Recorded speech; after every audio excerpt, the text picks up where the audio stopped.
audience is convened pursuant to Article 168 of the Constitution to receive a report of the tribunal appointed by Your Excellency's predecessor in office on the recommendation of the Judicial Service Commission.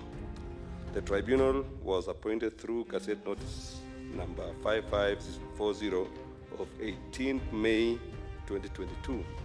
The tribunal's mandate was to primarily consider a petition by the Judicial Service Commission for removal of Honorable Mr. Justice Said Juma CHITEMBWE, Judge of the High Court of Kenya, from office and to inquire into the allegations therein.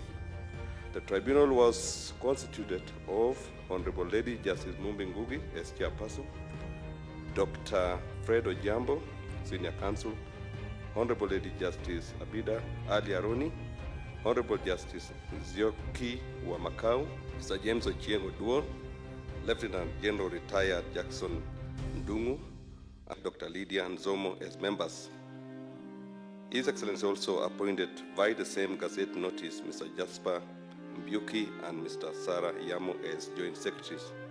Mr. Kiragu Kimani, Senior Counsel, was also appointed as Lead Counsel, and Mr. Edward Nyang'au Omoti and Mr. Joseph Kitonga Riungu as Assistant Counsel.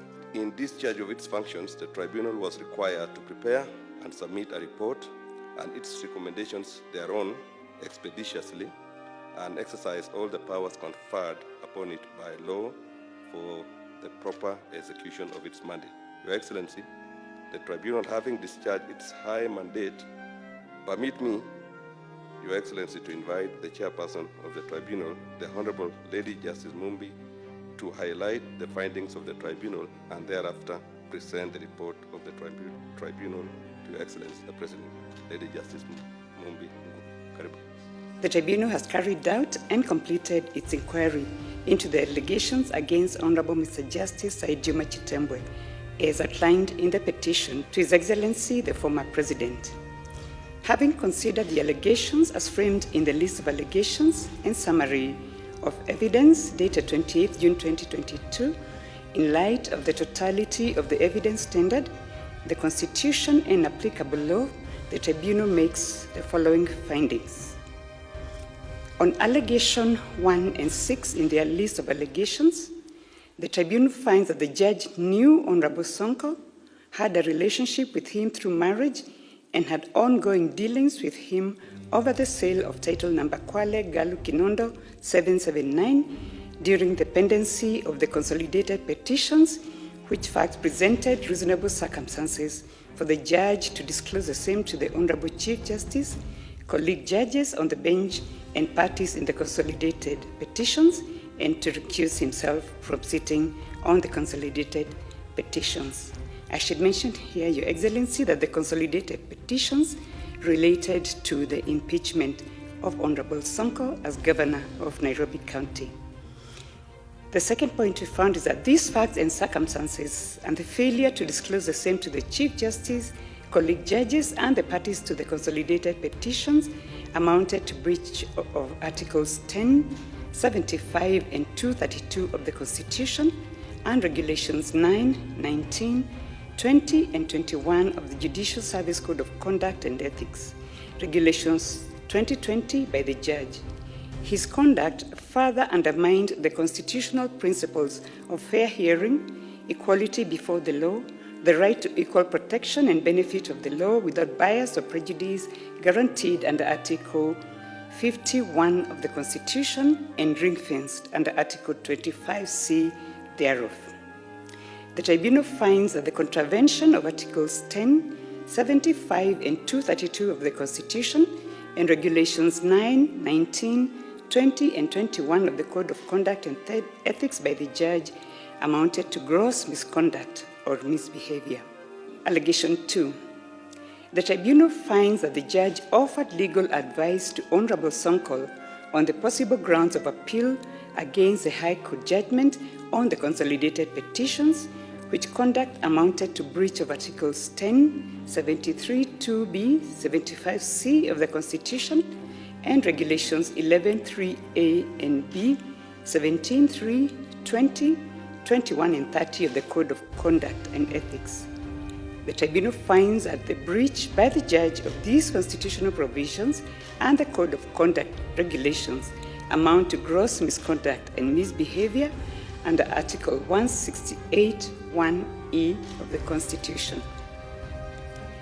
On allegation 3, the tribunal finds that the judge acquired a proprietary interest in property, the subject matter of his decision in Malindi Succession Cause number 97 of 2015 in the matter of the estate of Peter Warner, deceased, being title number Kwale Galu Kinondo 779, held on his behalf by Mr. Amana Saidi Jirani. Further, that in acquiring or holding the interest, his subsequent conduct of holding meetings with the parties at his residences on 16th March 2021, 22nd May 2021, 9th and 10th July 2021, his involvement in advising the parties in Malindi Civil Appeal number 32 of 2018, Pacific Frontier Seas Limited versus Jane Mutulu Chengo and another, arising out of his judgment in Malindi Succession Cause number 97 of 2015, and his undertaking to compromise Court of Appeal judges amounted to lack of accountability, involvement in corrupt practices, and impropriety, contrary to Articles 10, 73, and 75 of the Constitution, and Regulations 13(1)(a), 14(1)(a), 14(1)(b), 14(3), and 30 of the Code of Conduct and Ethics. The stated breaches of the Constitution and the Code of Conduct and Ethics by the judge amount to gross misconduct and misbehavior under Article 168(1)(e) of the Constitution.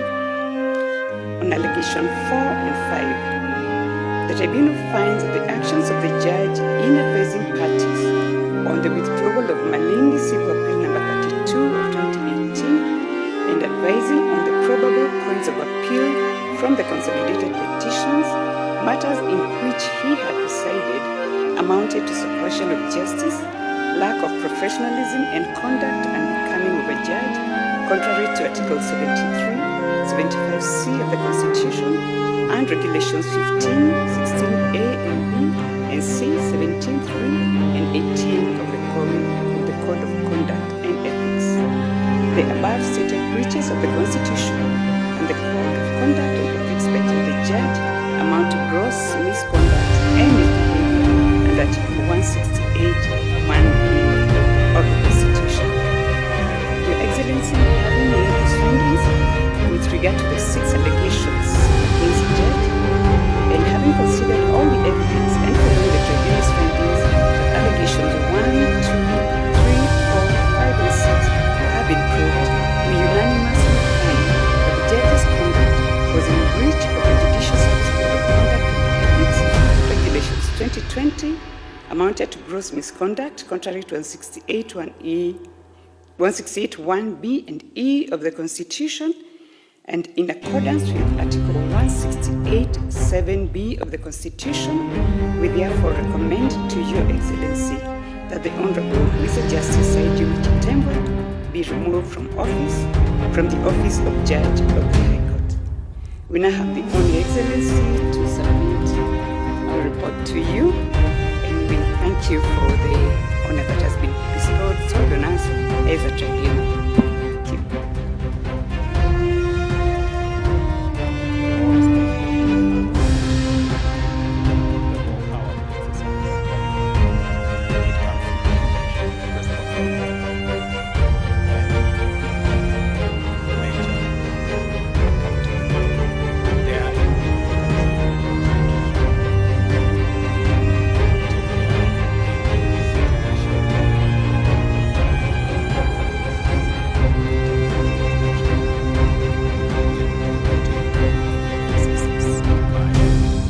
Whatever office holder.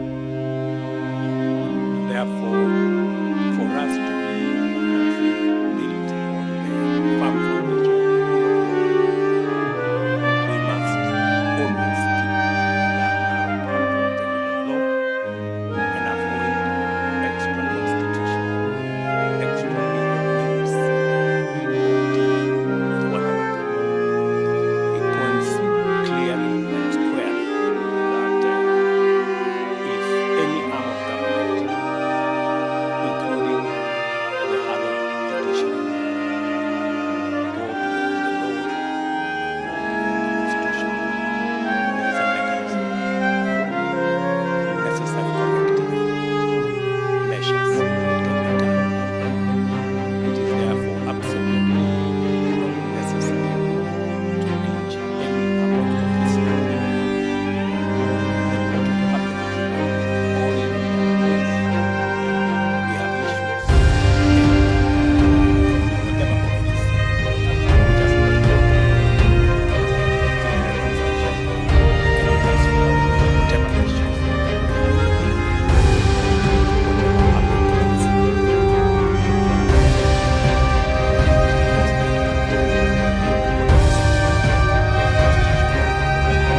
sticking to the dictates of what our Constitution and the law provides in dealing with whatever issues that arise in our society.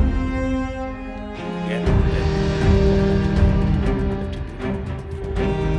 this heavy responsibility in your time and your presentation is myself and others will take that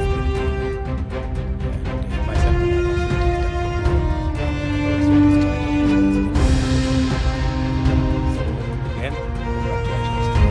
Thank you very much for the service you have provided to the Constitution of this month and subsequently.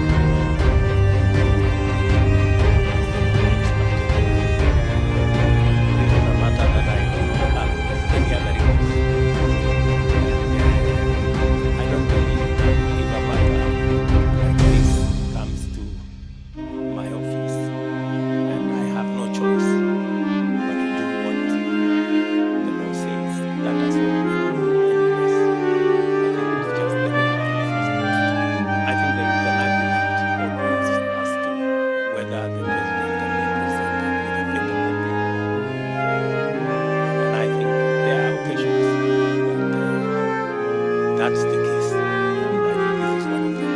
I will try to do anything other than what the Constitution expects of me. So, and I think that's how we should look at things as a country and as a society. So again,